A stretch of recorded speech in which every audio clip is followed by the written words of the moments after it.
Hello, this is Tamara Edward, Dr. Mickey's teaching assistant. I'll be talking to you today about non-experimental quantitative studies, and we will provide some critical appraising for this type of studies.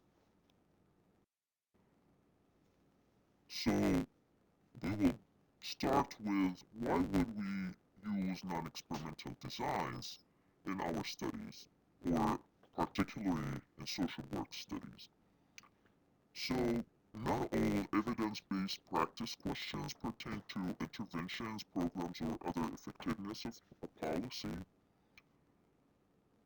And we might also use non-experimental designs to investigate plight of clients or communities, factors predicting a process or procedure outcome, either desirable or undesirable.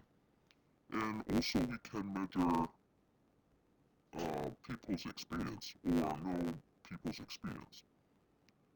Non-experimental design can be qualitative or quantitative. When we say qualitative, that means that we're not dealing with numbers and um, our data is not numbers, it's words of participants. But what we will be talking today about is the quantitative or quantitative.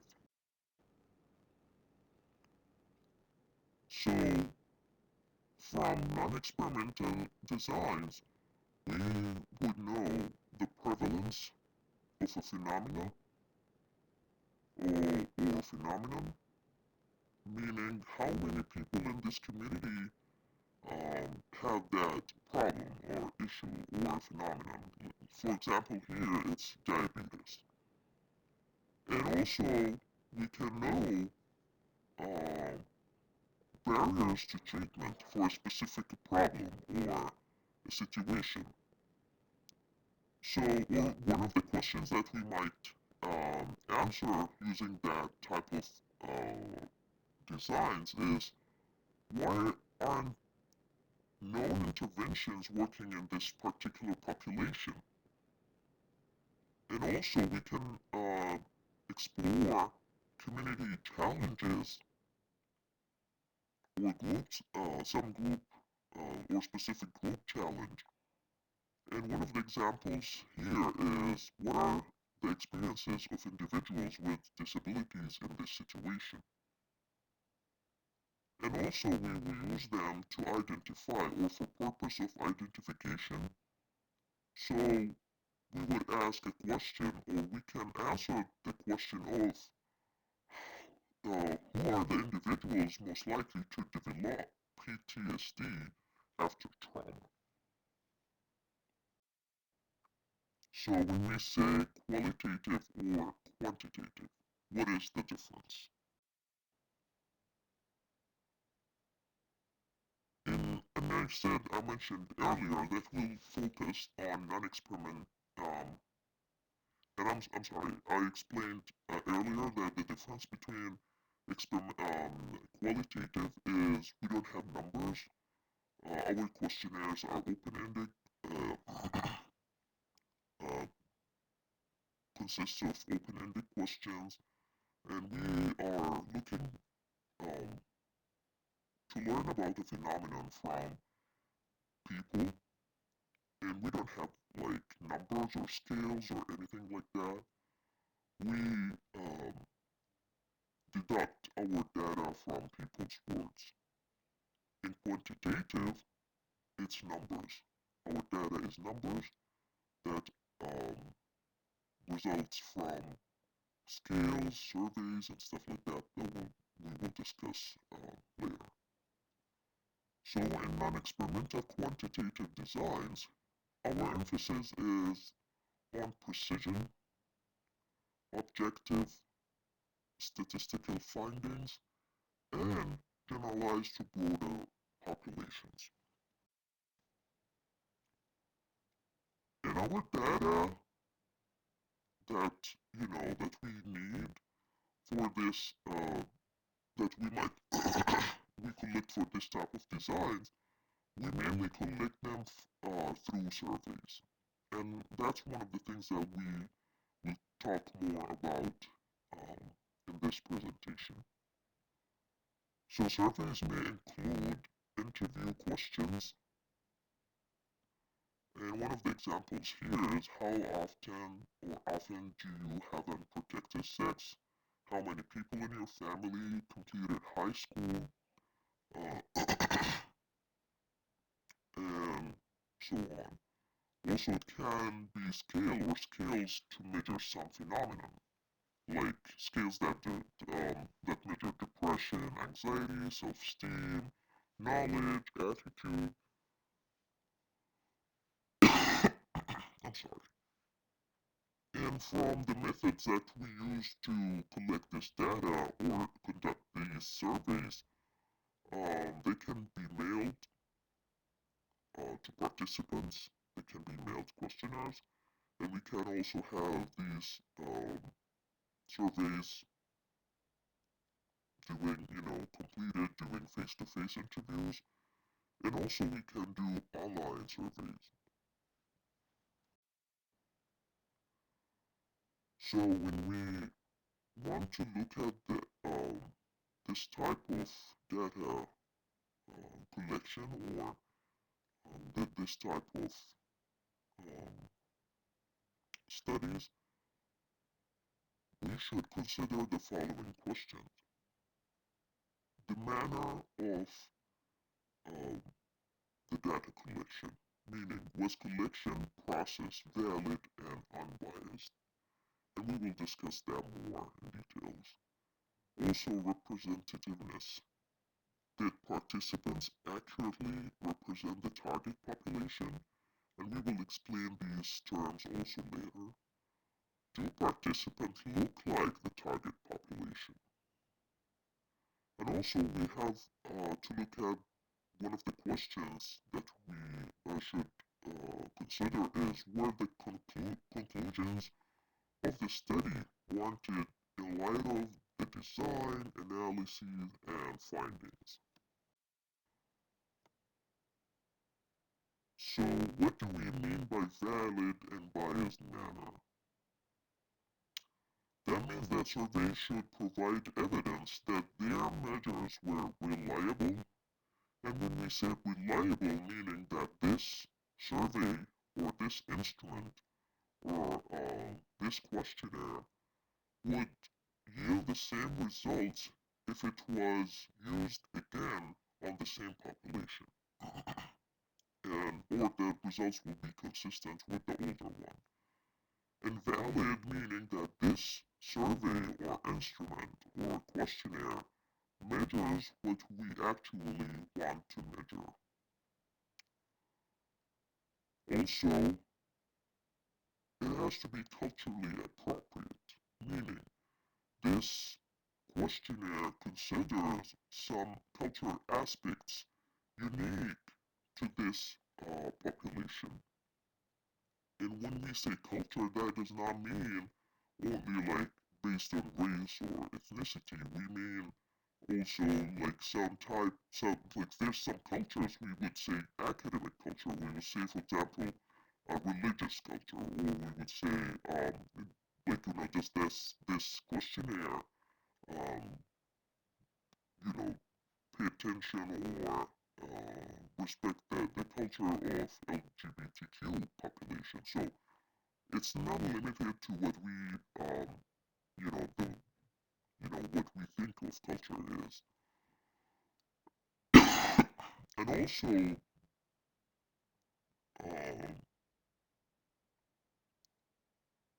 we should also consider, pay attention to the fact if this survey is sensitive to subtle differences between, individuals in the population. And the other aspect is representativeness. So what that means, how well do the participants reflect the clients or contexts in our practice? on or the research or practice. Um, Meaning, do uh, these participants like they have common characteristics or experiences, or the setting or the context of their experience is similar to our clients in the practice. Some problems that can limit generalization to broader population are number response bias and sampling method. So what do we mean by non-response bias? Response rate almost always not all almost always does not equal 100%. So what does non response rate mean? So let's say that we want to collect data from 100 or let's say 400 people, and we give this questionnaire or survey to those 400 people. However, only 150 respond back and, provide us with a completed survey. So that's the response. Um, and the response rate is how many people responded to this survey over the total. So, and that brings up a question, which is, are non-completers different from completers in important ways? And that's a bias, because maybe those who completed the questionnaire have different characteristics, or they have different, you know,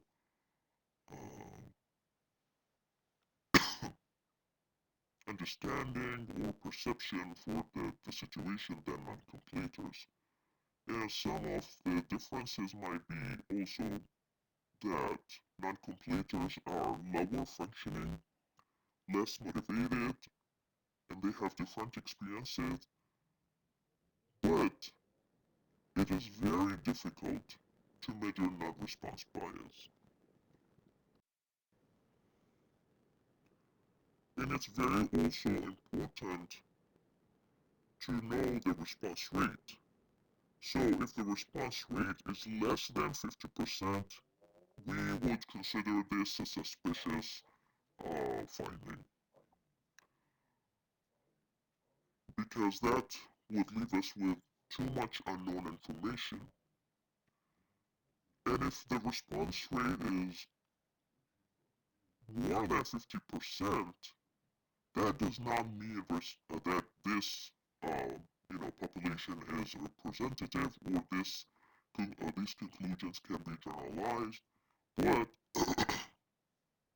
the more um, the closer the rate to 100%, the more likely the population or the sample to be representative to the general population. So, and that can be like said that risk of bias diminishes as response rate increases.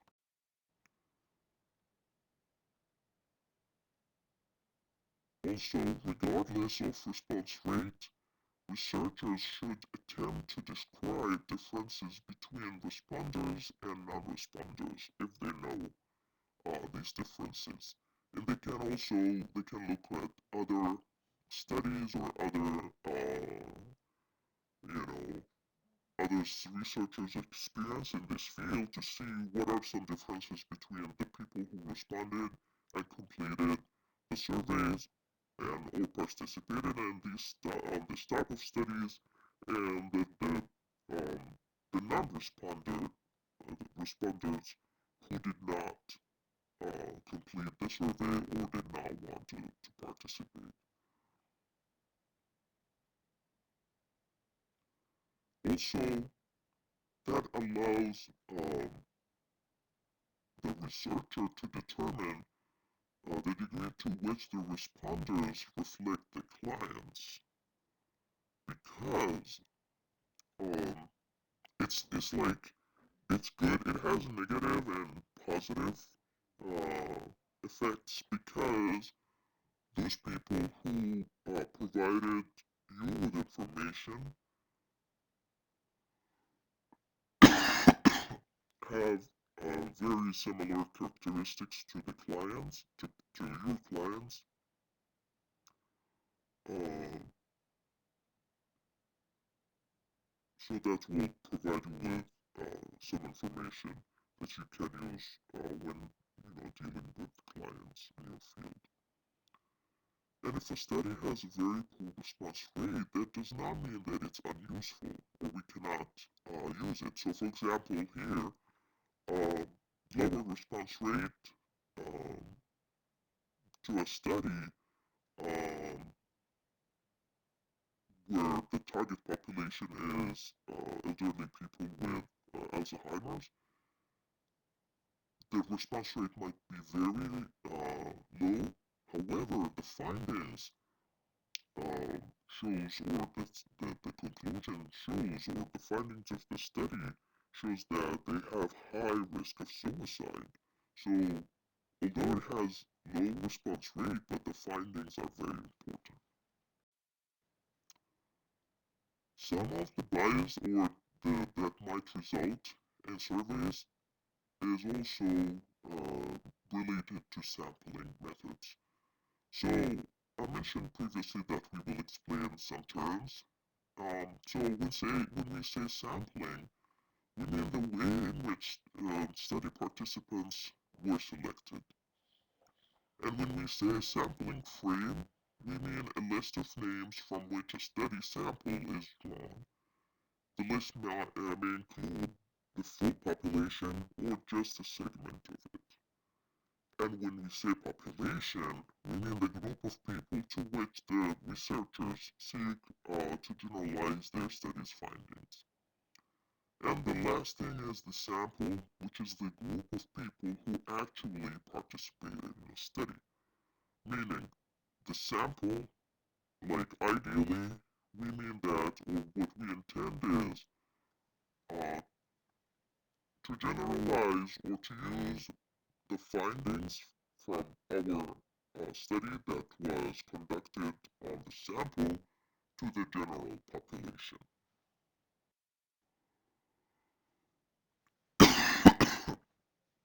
We have two categories of sampling. We have probability sampling and we have non-probability sampling. In probability sampling, it's the best option for representative sample, where we use random selection to choose participants, and it is less vulnerable to bias or judgment errors. And there's a typo in choose. It has to be, there's another rule. And in non-probability sampling, no population list or sample frame exists. Also, the selection is not random, and research involves nature and impact of a specific problem, so that individuals without that problem are excluded. That's why, like, the first question you might ask in this type of, in non-probability sampling, we would, let's say, do you have diabetes? If you don't have diabetes, so you are excluded. But that in case we are doing or conducting a study on diabetic people. So what are the methods we use to do sampling, probability sampling? We have simple random sampling, systematic random sampling, stratified sampling, that can be proportionate or disproportionate, and cluster sampling. In random sampling, or simple random sampling, we decide on numbers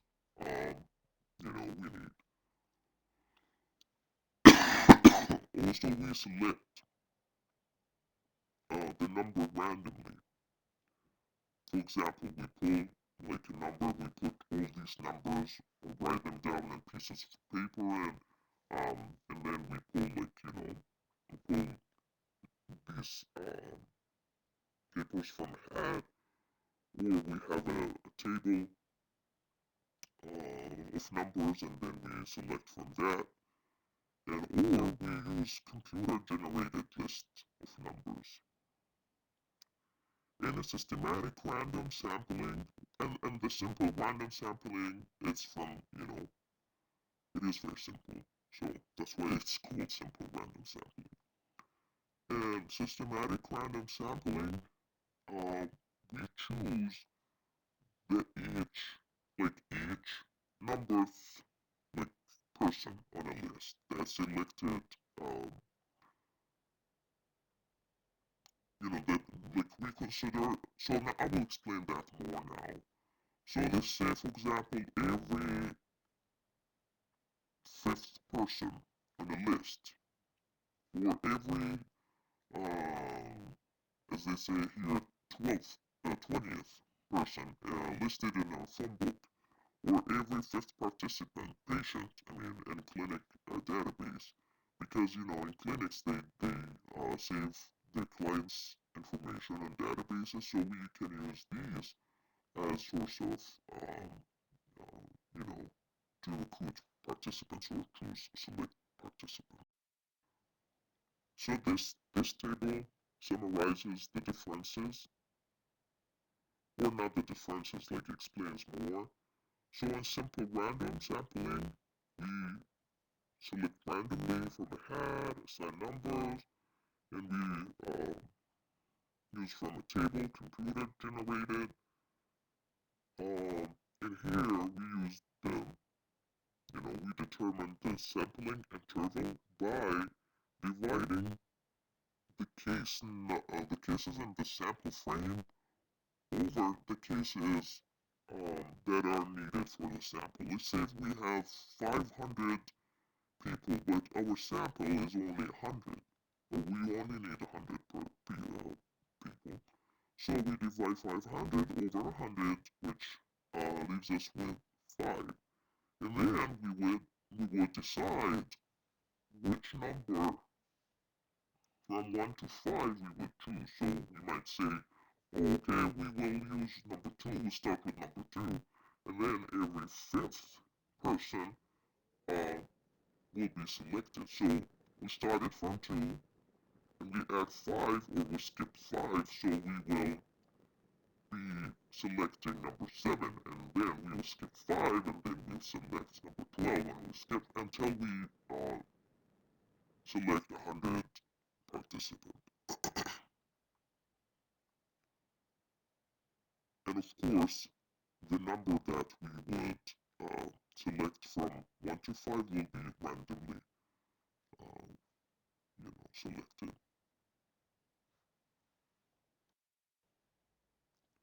In certified random sampling,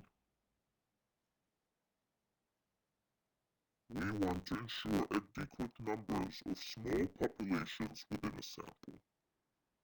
So we divide them into strata or groups, and then these um, groups are homogeneous. So in this example here, we say that social workers are 100, psychiatrists are 50, nurses 500, teachers 50, and parents are 500. So when we divided those, we put those people in groups. So we have the social workers group, psychiatrists group, sorry, nurses, teachers, and parents. Then we randomly select or systematically um, select use. I'm sorry, we use either simple random sampling or systematic random sampling to choose um, participants from each group.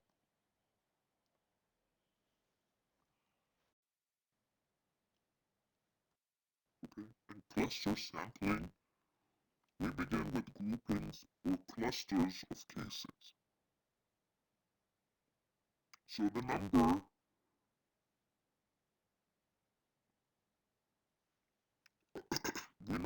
each cluster or a group, and we give them random, you know, numbers, and then we select by random, we randomly select from these clusters. And then, after we choose, we randomly select clusters, we randomly select population from these clusters. For example, all cities in the United States with populations over 200 people are numbered. Then, a random sample of 10 cities is drawn. Then, a random sample of 50 participants is then selected from each of the 10 cities. So it has like 3 stages where identify we identified first the cities with 200,000 people or more. Then we randomly selected 10 cities out of the, whatever number we got. And then out of that um, number, which is the 10 cities, we randomly select a sample of 50 people from each city, or from each, from of the 10 cities. And this picture also an example of cluster sampling, where we select, we are looking at all counties in Texas, and then we randomly selected 10 counties, and then we randomly selected 50 people from each county. But what are some potential biases in probability sampling? Typically, it's less vulnerable to bias and errors in judgment than non-probability sampling. And however, it still has two main problems or potential problems, which are poor response rate, and if we use a bias list to select cases.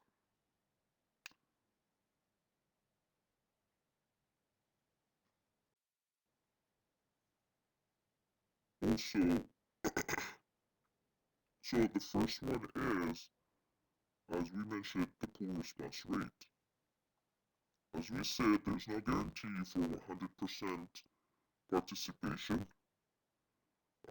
Also, as we mentioned earlier, non-participants may differ in a significant way significantly from participants. The list we use to select participants may not reflect the full population. So, for example, even if we randomly dial cell phone numbers, we still exclude the people who don't have cell phones. The other type of sampling is non-probability sampling.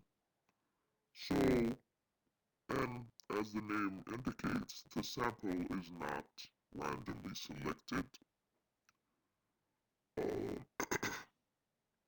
it's more vulnerable to biases and errors in research or judgment. And the results, the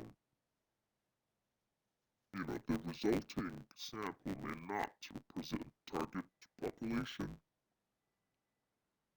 In this type of sampling, we do not have lists of participants or cases, and we do not have sampling frame.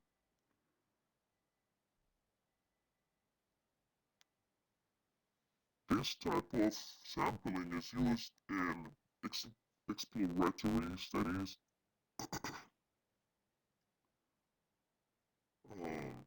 that, need sample with a specific problem, and it's used in many studies like experimental, quasi-experimental, qualitative studies.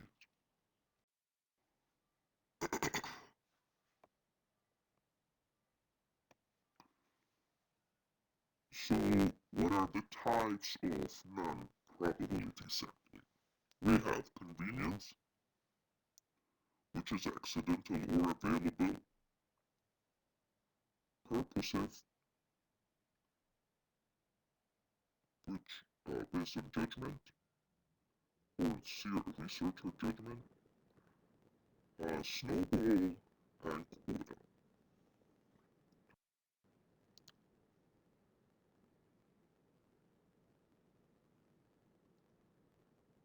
So, in the convenient sampling, as we can see in this example, the researcher is selecting, there's like people who are available to the researcher, and he is selecting people or the participants.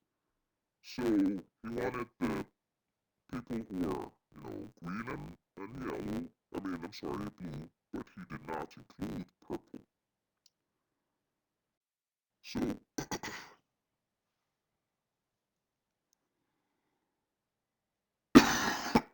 in this type of sampling, we select cases that are most immediately available and convenient, meaning we go to, let's say if we want to, our target population or sample is homeless people. So we go to one park and we survey the people or homeless people who were, at that time available and at the park. But the problem here is that people who were available and convenient may differ than those who are not. So we're not including both types. In studies using convenience, samples should be interpreted with caution because of the problem of generalization. So when do we use convenience sampling? Where internal validity is more important than external validity. So, for example, in experimental and quasi-experimental studies. And also, this allows us to get access to participants otherwise difficult to reach. So what do we mean by internal validity and external validity? When we say external validity, we mainly mean the generalization of the findings. But when we say internal validity, that means that the effects that we observed um, on the, like, if we are using some type of intervention on that population is real and it's not caused by extraneous factors. So that's the internal validity. Uh, generally, like, basically.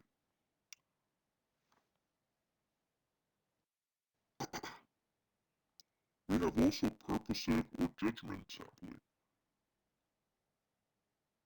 And this type of sampling relies on researchers' judgment about how to maximize the sample representativeness. So researchers may use their knowledge of the different areas and times where different groups of people who are homeless are likely to congregate. But still, the, there's no guarantee that the researcher's judgment is accurate. And also, the good side of this type of sampling is that it's stronger approach than availability sampling. In quota sampling, we have pre-established quotas that are used to sample specific numbers of study participants with particular characteristics. So, for example, if a sample of 100 participants is sought, males and females may be recruited until 50 people of each gender are included. Again, this type does not guarantee representativeness.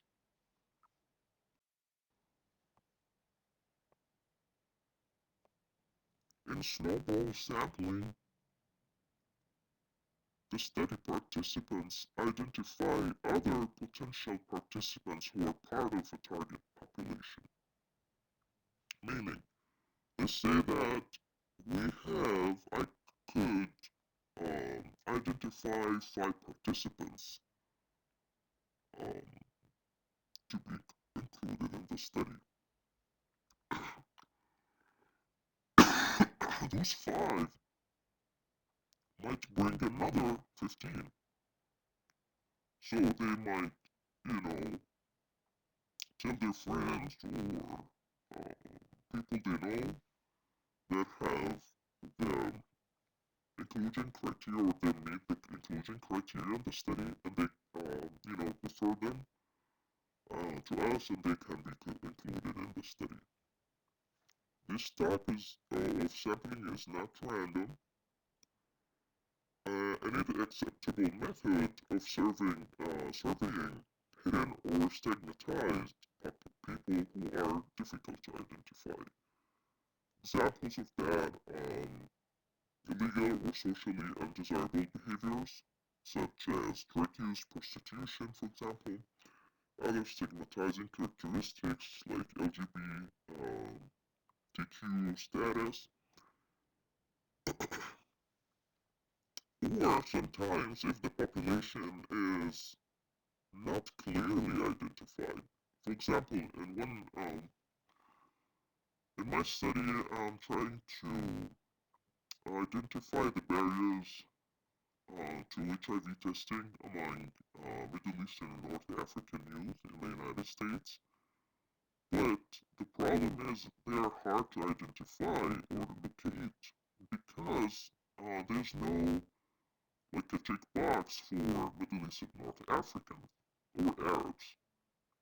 So, and based on the federal definition of white, is any person who is from European origin or Middle Eastern or North African, so they're considered white. But the purpose why I'm doing that is that in the previous studies where they could identify them, uh, Middle Eastern North Africans were less likely to seek HIV testing services. So I'm trying to know why. Why is that? Um, and the other thing is that because Sudanese, Somalians, and Djibouti youth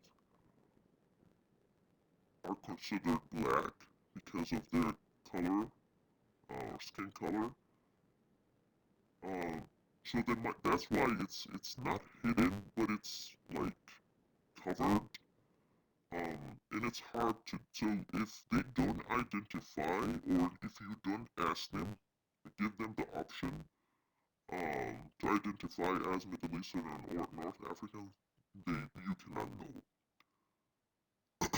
So, in this type of sampling, which is snowball sampling, when appraising studies that use this approach, We begin by asking whether the population was truly difficult to locate.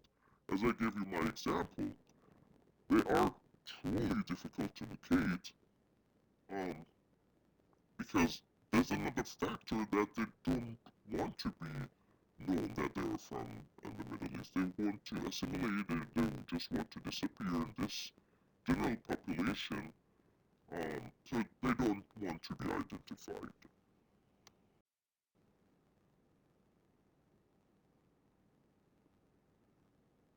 Also, examples of studies or non-experimental designs are studies with time components, such as cross-sectional studies, longitudinal studies, cohort or panel studies, and case control design studies. When we say cross-sectional, we are measuring a phenomena, or looking at a phenomenon at a single point in time. In time, longitudinal, we're looking at um, different point over extended time. In cohort or panel studies, we follow the same set of people over time. In case control studies, we collect data at a single point but seek information about past events. So in cross-sectional studies, we cannot assess change over time. And this type of studies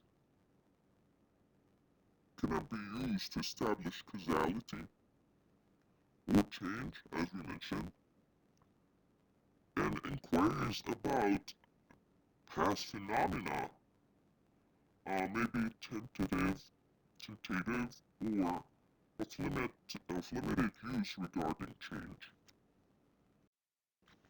In case control studies,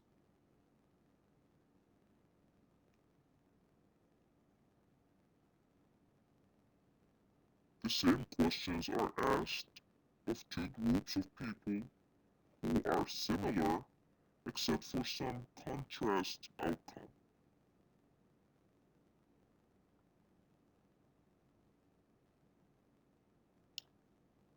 So, for example, military veterans who served in Iraq with post-traumatic stress disorder, we match them with similar veterans who do not suffer from PTSD. And each group is interviewed about their military experiences to search for variables that differentiate the two groups. In case control studies, we have the recall bias because sometimes the recent events might distort our memory of the past events. And we also have some issues with this type of studies because of sample representativeness. The sample might not represent the general population. In longitudinal studies, they are better in describing how phenomena change over time, and it's less vulnerable to recall bias. It allows tracking and analyzing of many different variables over time, because in this, it's less vulnerable to recall bias because we're not asking them. We are tracking that. We're not asking the clients to tell us what happened or the sample, tell us in the past events. We are tracking that. We are walking with them. We're documenting these events. In cohort or panel studies, they are longitudinal studies with the same set of people assessed at multiple times. And it provides us with better evidence regarding trajectory or causality. But we have some challenges if we want to critically appraise these type of studies, because one of these, problems with that, it's difficult to track people over time. We have high rate because this type of studies sometimes have high rate of attrition, which might distort findings. Attrition means dropout, so people don't want to complete the study. Participants may die, change residence, or lose interest in the study. Also, we have the question of, is the sample representative? Again, people who agreed on participating in this type of studies may have different characteristics of people who did not want to participate. Also, we have the question about the quality of statistics.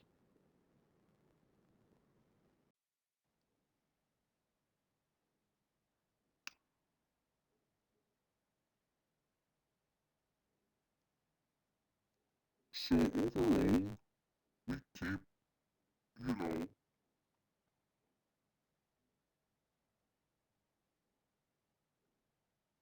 for every, for the whole, for our presentation today, we keep asking um, questions to evaluate our design.